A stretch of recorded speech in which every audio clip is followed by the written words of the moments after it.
And we are live. My name is Random. I'm back again with Santo and Mazer. We are talking episode 17 of Mushoku Tensei. I forget the name of the episode. Sorry, I just My came back brother's from downtown feelings. LA. Huh? Yeah, My my brother's older feelings. brother's My brother's feelings. feelings. Norn takes complete center stage. What did you guys think of the episode? I'm gonna be honest, I teared up, I cried, bro. bro. When he was I outside straight of her up, bed and she was like in there, bro. Nope, it had me fucked up. bro. The use of quiet when he walks in and he clenches his fist and there is nothing. I cried instantly because he knew what was going on. Oh, Yeah, man. like when she saw him like clenching his fist, but then like she looked at his face. She's like, I know he won't hit me. Like she understood that that wasn't a Finch Clist of like anger. That was a Finch Clist of anguish. Yeah, when she cried, I'm like, girl, just let it out. Just let it out. Like I felt it.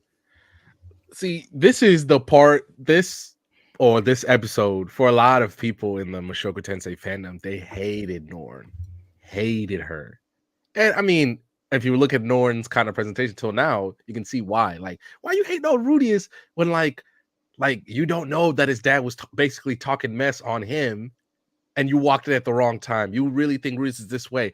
Everybody's telling you that Rudius is a good guy, and yet you still don't believe him. Like everybody, even the one guy that she puts damn near right next to Paul for Norn, it's Paul and Ruiger. They're on the same level. And she, even when Ruiger, it's like he's a good guy, and she's still like, nah. I saw him beat up my dad once.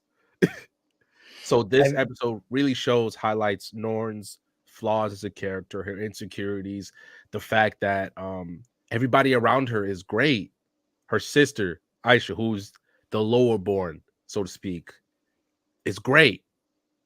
Rudy is this guy. He's a known adventurer. He's known in the academy. He's one of the strongest people. Actually, people regard him as the strongest because he was able to beat Beta Gotti with his stone cannon. So it's like, God, my siblings are great. Obviously, her father is a great adventurer. So she's like, everybody's great but me. And it really bothers her because she's trying. But it's just like, look, it's just like she's just not good enough. But she tries. And then obviously, I think I told you guys last week, this also really built up, and something they didn't show was before Paul goes to the continent, the Begaru continent, to go find Zenith. They stayed in Millis for a while, Millishin, that's where Zenith's family's from. And Zenith's grandmother or her grandmother was like, you need to be better than Aisha. Why are you not getting this? Why does Aisha get it? You're the next, you're part of my family. Yet you're letting this outsider figure this out instead of you. So it's like she never really had a chance, and leave it up to somebody who knows how that feels, who knows that isolation like Rudy does, to bring it out. Like you said, that quiet. Like I remember I was kind of, you kind of sitting down, you're kind of moving, and that quiet comes, and I just stopped everything and I just watched because this is important. And this is why I tell you, nobody tells a story like this. No isekai tells a story like this. They just don't. bro, that flashback when he knocks on the door and it says like stay out or get out or whatnot. I was like, what is this? And it just showed him being an adult as a shut-in. And I was like, oh no, like I instantly thought somebody was in her room with her. that's what I thought too. I was like, wait, is somebody like attacking, or is she like turning into like a beast or something? No, Beta it's Gotti's just in there. Like, it's what are you doing here, bro? and then he understood, like you see him pause and he's like, okay, I know what's going on. And then it just instant silence, and you just sit there and you just see the curtain with her silhouette. I'm like, oh no. Her flashback to like all the times where like people are talking about Rudy, I even love with like Ruger, like phenomenal. And Ruger gets it because he's like, you don't understand now, but one day you will. And then she was like, how did dad patch things up with Rudius? Like, so she knows that they're good. Even And though I she like watched them two fight, and that's part of why she doesn't like Rudy. They made up, and she's still mad, even though Paul's good with it. And I And loved so, how. yeah, And oh, I'm that's sorry. I'm no, sorry. you're good. You're good. I was just like, that's wild.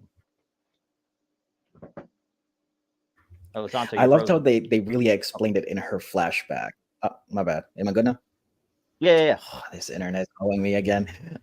No, that I was talking about like how the flashback really explained her point of view. I really appreciated that. Like talking about how when she said that, dad's over here, the guy that protected me from everything, and he's working so hard into finding mom. And then I just see you punching my dad, and she doesn't have any context. And then it goes forward, and the first time we meet each other again, you're drunk with some girl, and my dad is like fighting to find mom. Like I understand why she like would low key not really mess with him at all. So I really appreciated them showing like her perspective. I think this episode did a great job in highlighting that. Absolutely. And there's still so much she doesn't know. She doesn't know about the demon continent. She doesn't know about what Eris did to him. Hmm. She doesn't know about the man god over here in his ear.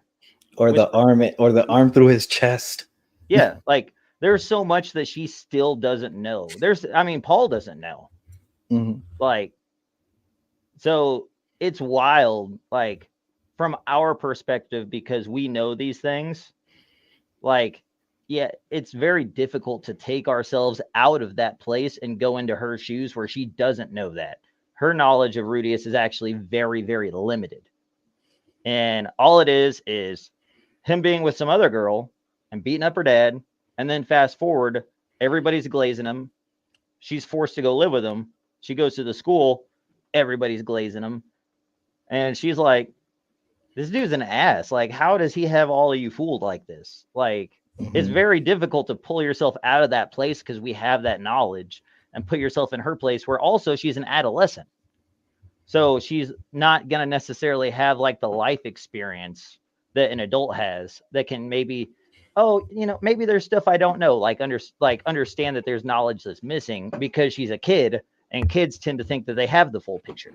It's Hmm. also very human, in terms of how many times have you, like, for instance, let's use a polarizing figure. No, let's just use The Rock, right? The Rock, everybody loves him. Everybody loves, especially if you like talking about like WWE, things like that. Like people respect his work, they love him. But you hear on like Vin Diesel hates him, right? Hmm. Despite no matter what anybody could tell him because of just their couple interactions to the point where they wouldn't even shoot scenes together. So, like, it's just like maybe one day him and The Rock can sit down and actually have that conversation to the point like, all right, man, we're good. But it's just like it makes sense. And when I first read Mushoku, God, I told you I hated Norn. Like it was like Eris, right? Eris. Norn was like running underneath because I'm like, why you not getting this? I'm like, once Ruger told him, and she was still like, no. I said, all right, I'm done with you. I'm done with you. And then for the author to be able for us to get us to buy in the way they do with Norn, right? It just shows how great Mushoku Tensei is written for a character like this, to get the redemption that she gets, but also one thing, to kind of add to her character, Norn and Zenith are very big believers of Cliff's religion, which is basically Mushoku Tensei's version of Christianity. So when Norn sees Rudy with Eris, she's like, okay, that's the guy, that's the girl he's gonna be with, for the rest of his life. And then obviously Sylphie doesn't make the best first impression because they're legitimately celebrating something that has never happened before. And this Hmm. is where the Mushoku Tensei manga doesn't do a lot of things as good as the light novel or the anime, but that party that Nanahoshi has to celebrate them summoning a water bottle was so well done that if you guys have a chance, maybe I'll see if I can find it. I can send it to you in a private chat. But they do it so well, and it highlights like how Sophie is when she's drunk, like Nanahoshi really letting her hair down, Beta Gotti being just the ultimate bro, like Cliff and Illinois being like themselves, Zanoba like being like this big brother or father figure to Julie, like a lot of characters really get a lot of time to shine. And then after that, to just kind of Sophie's wasted. And that's how she meets Nord for the first time. Mhm. And it's just like it's like, Nord, you can't just come in at a better time. You couldn't show up tomorrow.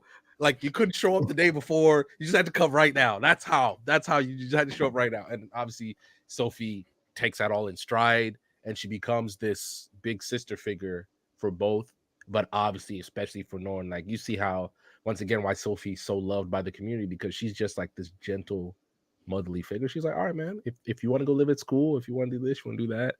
And like obviously my MVP is Norn. Like, come on, man. Like it's Norn. No, I've been waiting for this episode. no, it is Rudius. No, it's Norn in my opinion. Bro, It's Nor you know Nor why? Because I've been giving Rudy like multiple MVPs after this. he deserves it. Don't give it just to somebody because he's had enough. No, don't give him the LeBron treatment. No, He went in ready to fight children bro, and broke I down. respect that. exactly. I respect that. But I mean, the MVP of he- the season is going to be He looking Rudy. at all these like 10-year-old kids like, am I killing you today? Am I killing you? He's like, let me hold it in. Let me just go into class and talk to them. And whoever steps up, I'm gonna He rip even them looked at the from teacher limb. like, I'll fuck you up. Like, And you knew it was real when the two Beast Girls were like, hey, he seems really pissed. Yes, And I'm a little scared. dude. I'm everybody scared. when they're walking out of the hallway and everybody's just shying away from him.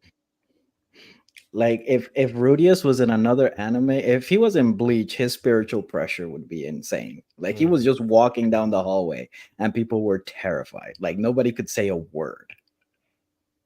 And Like, once he- again, he's the Rudy's MVP. past comes into play again, and we get more looks into just that time, that damn near 30 years or 20 years he spent in his room, like legitimately stealing himself off from the world. And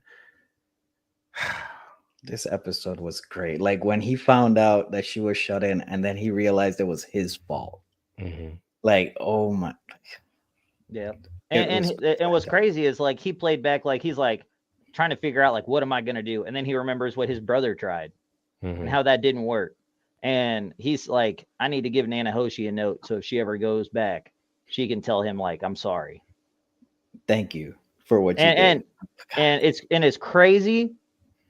And what got me in the feels the most is when the silence happens and she pulls the curtain back a little bit, and the first thing that he says is, I'm sorry. He doesn't try to berate her or do anything, which is kind of what she's expecting. But now the first thing out of his mouth is that he's sorry. Like that was beautiful. Absolutely beautiful. That's the MVP of this episode, bro. I mean, Norn is great, but Rudy's getting it. Rudy's getting the MVP for me this. I just want to give Norn. I understand. I'll be the one guy who didn't vote for LeBron when he deserved it, and I'm giving it to Carmelo because like Norn's time in the sun is done after this. Because let me tell you, like it's about to go down. I'm at a point now where I want to see more Norn, so that breaks my heart that her time in the sun. She's still gonna be around, but like she's in her now, sunset. the Labyrinth arc is basically gonna start next week. Bro, I saw the title of the after the credits. I'm like, please don't make it sad now. Like somebody goes, somebody dies, something. Look, oh god, Labyrinth arc basically starts next week, and we're gonna have to call Lonnie here pretty soon because I'm telling y'all, man. This was I got a bone to pick with this show real quick before I forget. They didn't show the wedding. That was the wedding, though. They didn't really get married in a traditional sense. They just kind of got married and got out. I thought they had their pre-wedding party. No, that was basically it. They don't have like traditional like our world weddings in the Mushoku Tensei world. All right. I kind of was expecting like a ceremony type thing. Something. Yeah. Sorry, guys. I was kind of sad that Ruijerd left, though. I wish he would have stayed longer. Remember, he still got to go look for his people. Yeah, I know. He's one of my favorite characters, so his screen time, I need more. I think that's what makes him great. when he's on, he's like He has presence. he has presence, like that one girl from the first 4 episodes of Core One, the girl, the black. I always forget her name, but she had the Um, cornrows from Yeah, Counter yeah, yeah. Arrow. yeah. Yeah, Every the time, like captain of their team. yeah, every time she talked, it was important. Like, and I understand she's a minor character, but I loved her. I loved her, and even like, think about the last thing she says to Rudy, like before, like he leaves town. He's like, "You went too far," and then she just, and it wasn't like she was mad. She was Mhm. disappointed. She just turns around and chases after Sarah, and I'm like, and the crazy part is, she's a big part of Lonnie. We're gonna be there when we be there. We're talking right now, okay? We're talking greatness, which you refuse to come on the show and talk about. All right, but after, so she goes to go talk to Sarah after she runs away and convinces Sarah to go back and talk to Rudy, but Rudy's gone. So she's just so important, but uh what an episode, y'all. This is like, there's, if I could do a rank it right now, episode 9 is still my favorite. That blood curdling scream from Rudy when he sees Nanahoshi. That's that's that's what Mushoku Tensei was giving us. It felt like every week in season 1. And then for um since Core 2 started, we've been getting better episodes, right? But Mhm. now I think the last 3 episodes have been fantastic. I The agree This- with last that. 3 in particular have been fantastic. Obviously, the wedding itself, Nana Hoshi's freak out, um, I meeting Nord and Aisha officially, and obviously, anytime we get Rui Jerd, it's always a plus. Throw that onto the thing, and then now this episode, where it's like, I'm telling you, the only one that comes close to telling this kind of storytelling, character storytelling, is ReZero. It's the only one. Y'all love slime. They're never gonna get this deep. Oh, They're okay. never. The closest they got was when Rimuru was like, "Hey guys, I used to be a human," and then they were like, "It's all good, bro." That's what they said basically. It's all good. I mean, if Attack on Titan also has great Yeah, storytelling. but that's not isekai. That's not Oh, isekai. that's okay. You're talking. You're Like, just. Oh, we're obviously, talking strictly obviously, isekais because that's- I was getting ready to be like Frieren. no, yeah, it's just isekai. Isekai. If Okay. you're Isekais are too keeping it down to busy, just like, isekais, then yeah. like for instance, like as much as we all love Eminence and Shadow, they're never gonna tell a character-driven story like this. Never.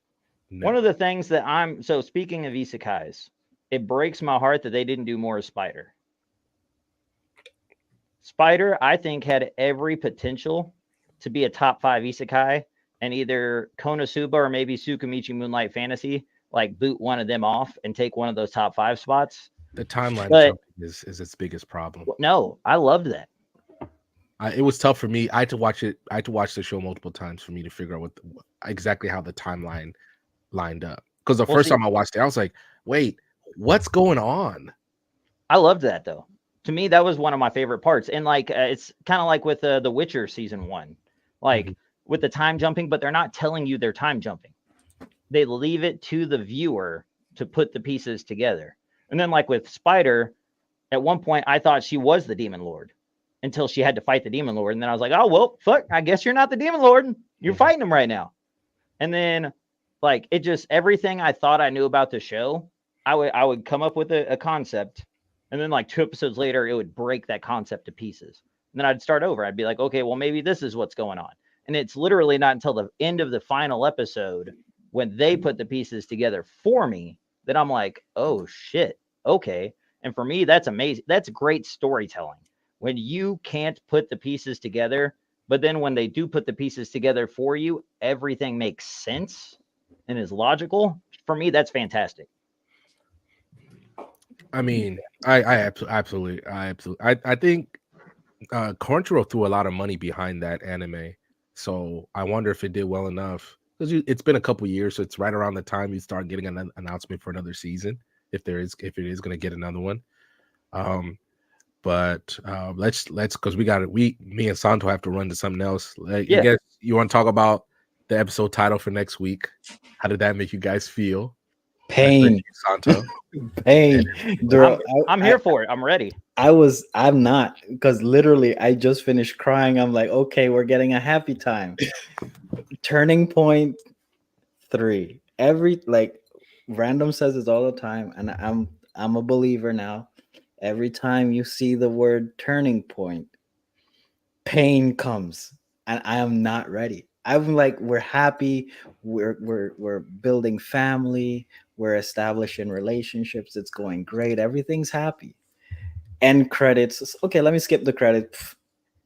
Oh yeah. Turning point 3. I'm like, nope, nope. I'm not ready. So in regarding of other turning points in the story, No spoilers. it's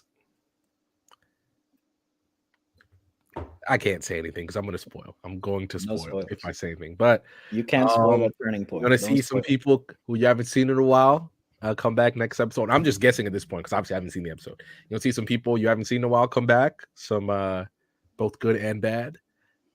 It's I wonder if we're going to spend some significant time with Paul's group. We just know where they are, but are we going to spend some time with them? If not, then because I think they're going to get their own episode to kind of. I'm still waiting for Eris to get her episode. I think she's getting OVA. I think at this point she's getting OVA. Look, they showed her in the trailer for the season core 2 before it started. She's gonna get. I think because if I'm being honest, they should have just given her own. What they should have done is like how they did episode 0 for Sylphie. They should have done something like that for Eris to start start core 2. Because her whole story of what she's doing right now deserves its own episode. Nah. She gets her own spin-off manga. She gets her own spin-off manga what she's doing when she left Rudy till some. That's why I'm thinking. I just think it would make sense if she gets her own OVA because then you can really take your time with it, even if she's only getting 2. But it'd be weird for them to stop the Labyrinth arc for a week to give Eris her own episode, and then go back to the Labyrinth arc. She trash, bro. She trash. She don't deserve told you. nothing. No I'll screen never time. forgive Nah, Eris, bro. trash. Never. Like, bruh, like, if she just showed it, hey, Delane, does this make sense? And he's like, maybe you should add a few more words in this. Everything would have been fine. No. Trash. You trash. And I don't care what Ruger said. Like, oh, maybe she didn't meant that. Maybe she trash, bro. She foul.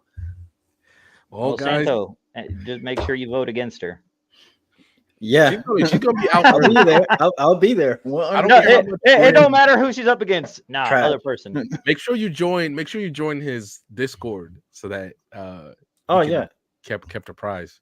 Send if you want to me send the him a DM, if you want to send him a DM about it. But turning point 3 is here, guys, and the Labyrinth arc is going to start, and Mushoku Tensei is about to start really feeding families. Hope you enjoyed the wedding. Hope you enjoyed a few existential crises, seeing your characters get drunk, having a good time. But it's time to lock in. And Lonnie, we'll see you next week. Yep. Santo, I sent you a friend request on Discord, and okay. I'll add you to it. All right, guys. That was our spoiler review of episode 17. His feelings. Norn gets her ultimate time in the sun at least for this season. Rudy comes up clutch, and like I said, there are only a few isekais that tell the amount of character story or character that showcase characters like this. And look, I'm not saying I cried, but I was definitely in the dumps when I watched it. By the way, don't watch Mushoku Tensei right when you wake up. Just don't do it. Go have some breakfast. Get yourself, because I was bummed eating breakfast before I had to go to LA. But there we go, guys. We'll see you guys next week. Turning point 3. Go watch some slime. I'm here. Go watch some slime. Make sure you feel good. Yeah. Man, you gotta get caught up. Like, Slime is another one that this week had a banger episode. Mm-hmm. But this week meetings in a row is crazy. This week across the board was a great week for the season of anime in the spring. Absolutely phenomenal. But I know y'all got somewhere you got to be. Also, Demon Slayer next week. So we get to Mhm. do Shoku and Demon Slayer back That's to next back week. next week, next Sunday.